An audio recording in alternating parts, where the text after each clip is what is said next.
Ya, halo.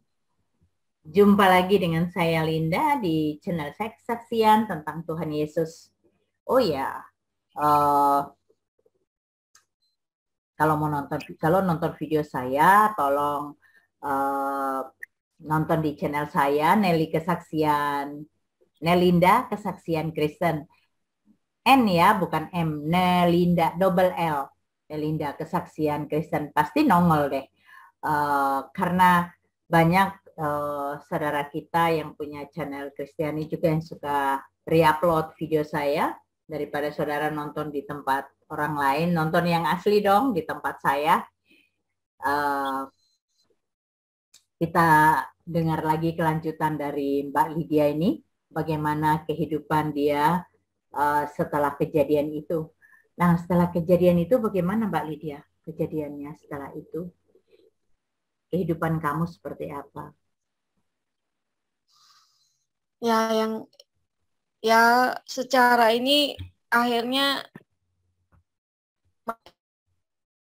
saya dosa sebenarnya, Cik. Waktu itu sempat ada masalah sama suami, terus besar sih waktu itu ya, banyak sih Cik masalahnya, nggak cuma satu itu, tapi numpuk gitu. Uh, dari nggak punya apa-apa sudah punya pabrik tahu dan lain-lain kan gitu Cik. Ya hidup sudah lumayan kan. Nah, ada masalah waktu itu saya akhirnya mungkin karena sebenarnya kaget saya itu. Saya pas tidur HP saya tuh saya pegang kan. Lalu dia itu rebut ya, tak pikir maling tuh C. Orang saya baru makler gitu tidurnya. Pikir maling. Uh, ya saya lawan gitu, saya ini terus malah dia bilang kamu selingkuh gini gini gini, selingkuh padahal orang kecapean tidur gitu. Nah dari situ jadi masalah besar waktu itu. Jadi akhirnya saya keluar dari rumah, istilahnya udah ya PN semua dah, mau bondo mau apa PN, HP mau ambil ambil lah. Saya cuman keluar tuh bawa KTP, sendal jepit, celana pendek, kaos ya, waktu itu keluar rumah nggak bawa apa, uang diambil dia semua, HP apa semua diambil.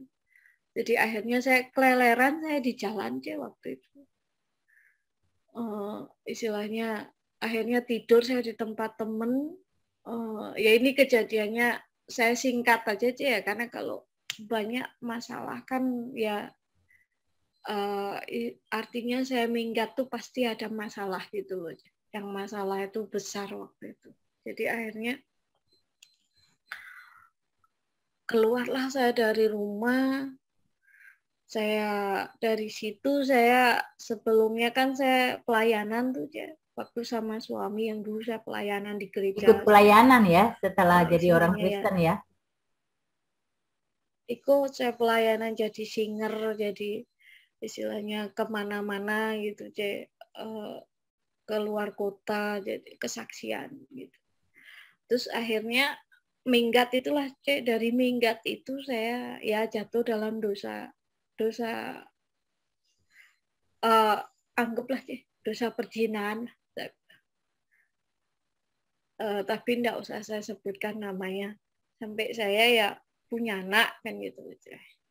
Saya hidup ya pas-pasan, ya kerja sendiri waktu itu ya, sempat awal-awal nggak sengaja, apa istilahnya ya, main api lah anggap seperti itu.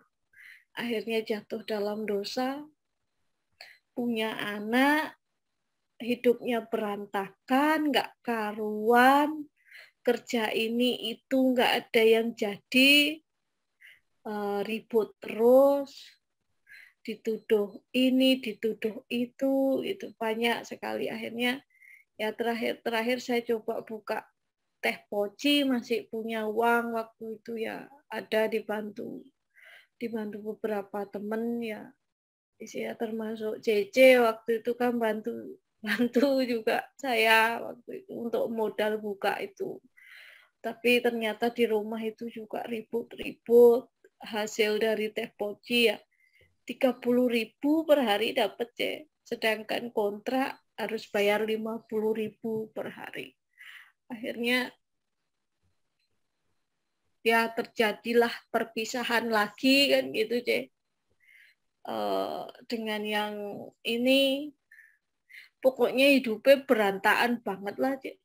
Mungkin kalau ya dengan segala masalah seumur hidup ya kayak jadi terdakwa hidupnya, dituduh selingkuh, dituduh yang macam-macam aja. Padahal saya kerja, saya mati-matian sampai gojek, sampai apa saya kerjain, yang penting saya dapat uang untuk anak saya bisa minum susu.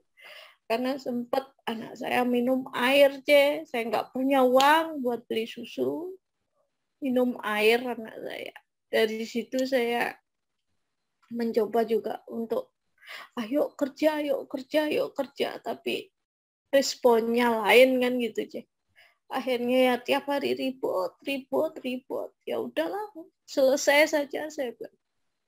Sampai akhirnya mau anak nih sampai dulu mau saya waktu saya kerja di XL tuh, Cek. Mau dilempar di lantai 3 tuh, Cek, sama bapaknya. Dari kantor saya naik motor sekenceng-kencengnya. Sampai di rumah dia tertawakan saya loh, Cek. Dianggap bercanda itu. Pendak bajingan itu namanya. Saya bilang, ya ampun, gimana caranya bisa apa? Bisa lepas istilahnya dari dosa perjinan, dari istilahnya ya kesalahan ini gitu loh, Cek. Gimana saya bisa perbaiki ini? Tuhan, saya bilang. Saya sempat ngomong juga sama dia, kita ini keadaannya kayak gini, mending gimana lah, sendiri-sendiri aja atau gimana gitu.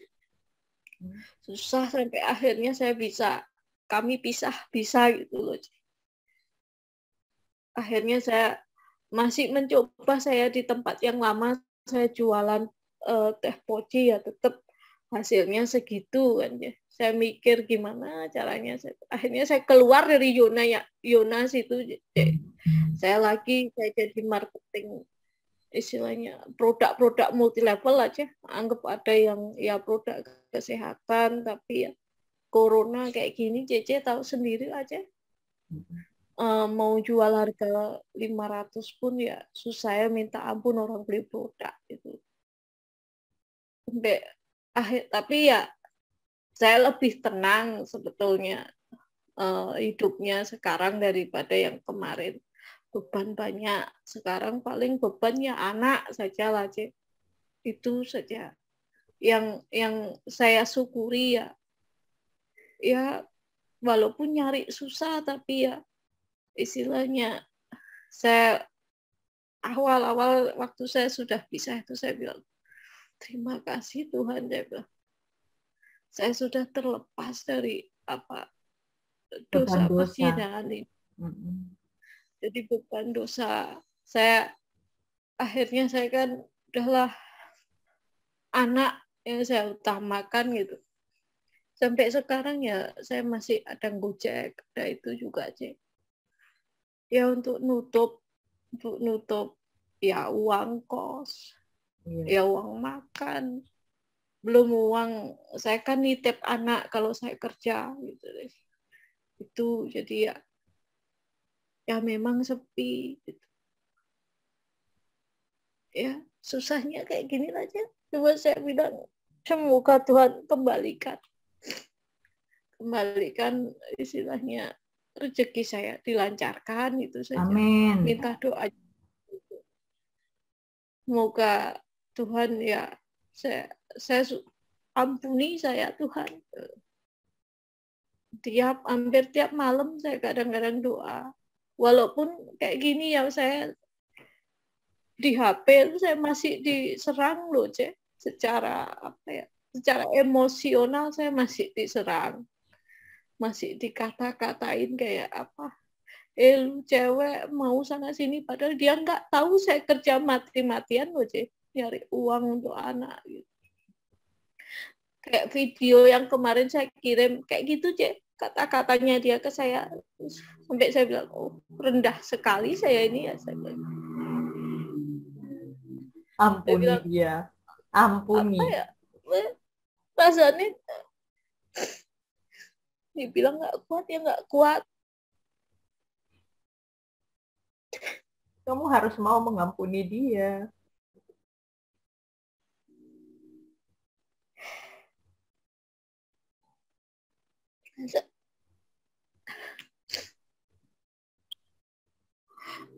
Semua teman saya jadi labrak, semua apa itu. Kemarin saya bikin acara di hotel, dia datang teriak-teriak, bikin di presentasi itu, Cek. Apa enggak malu saya? 80 orang saya hadir di situ, dia teriak-teriak, Cek. Terakhir kemarin ya ngirimin video kayak yang saya kirim ke Cece kan tahu bahasa Jawa kayak gitu. Kalau saya jual diri saya ngelonte, saya apa, diem saya, Cek, digituin, Cek. Saya nggak melakukan itu, Cek. Saya kerja halal pakai otak, pakai keringat, Cek.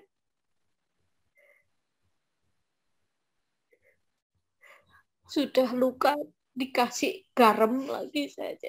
Rasanya kayak gimana coba? Nggak kerja harusnya mikir, oh si Ai bawa anak saya, harusnya biar dia kerja tenang, bisa ngasih makan anak gitu, Cek. Ini nggak ada loh, Cek. Sampai seperti itu kehidupan saya, Cek.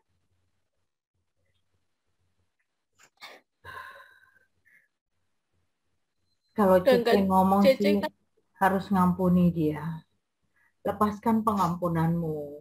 Memang berat ya rasanya, tapi pasti kamu mampu untuk mengampuni. Ampuni apapun yang dia lakukan, harus mengampuni. Karena dengan mengampuni, Tuhan akan memberkati kamu.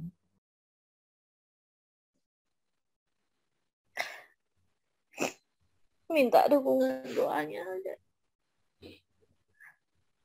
Saya di Bali sendiri, Cek. Nggak ada saudara, nggak ada apa ya, cuman berdua sama anak aja. Tapi saya masih aja saya di istilahnya kayak orang.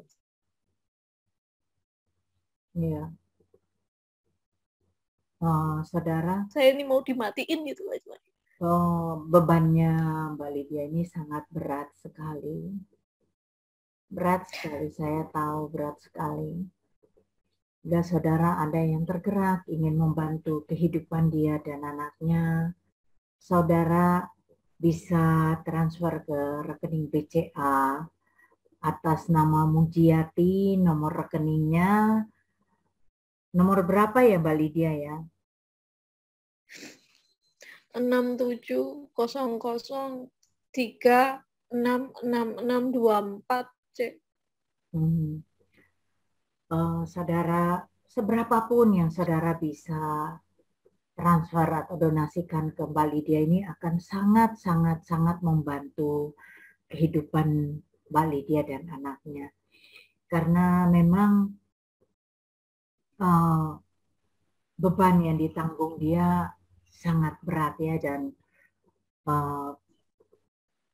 kewajiban kita lah untuk menolong dia karena dia dari seberang dan tidak punya siapa-siapa yang bisa menolong dia. Dia hanya berharap sama Tuhan, dan saya percaya Tuhan memakai saudara, pakai tangan saudara untuk memberkati Mbak Lydia ini. Saya yakin dan percaya saat ini saudara digerakkan Tuhan untuk memberkati Mbak Lydia.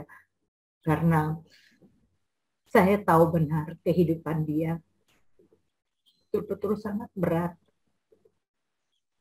Sangat berat. Saudara, Tuhan tidak pernah berutang pada anak-anaknya. Percayalah. Ketika tangan saudara dengan ringannya memberi bantuan pada saudaramu, Tuhan tidak pernah berutang. Percayalah. Terima kasih banyak saudara yang sudah menonton video ini. Tapi ini menjadi satu pembelajaran juga buat anak-anak Tuhan. untuk selalu berpegang teguh pada iman percaya dan pegang teguh pada firman Tuhan dan jauhi perzinahan, karena dosa perzinahan itu akibatnya banyak banget. Tapi saya bersyukur karena Mbak Lydia sudah bertobat dan kembali ke jalan yang Tuhan kehendaki. Dia sudah dijamah Tuhan kembali untuk bertobat. Terima kasih Tuhan Yesus karena sudah menjamah Lydia dan bisa membawa Lydia kembali ke jalan-Mu Tuhan. Terima kasih banget. Tuhan Yesus memberi kekuatan buat Lydia dalam kehidupan agar tetap teguh iman percayanya pada Tuhan Yesus. Apapun yang terjadi, badai seperti apapun dalam kehidupanmu, percayalah Tuhan tidak pernah memalingkan wajahnya darimu. Tuhan tahu penderitaanmu dan Tuhan pasti menolongmu. Percayalah, karena Allah Bapa yang kita sembah, Allah yang hidup, yang real, nyata dalam kehidupan kita. Terima kasih banyak saudara yang sudah nonton. Jangan lupa di like dan subscribe dan bantu share video-video ini agar bisa menjadi berkat juga bagi anak-anak Tuhan yang lain. Terima kasih saudara, Tuhan Yesus memberkati.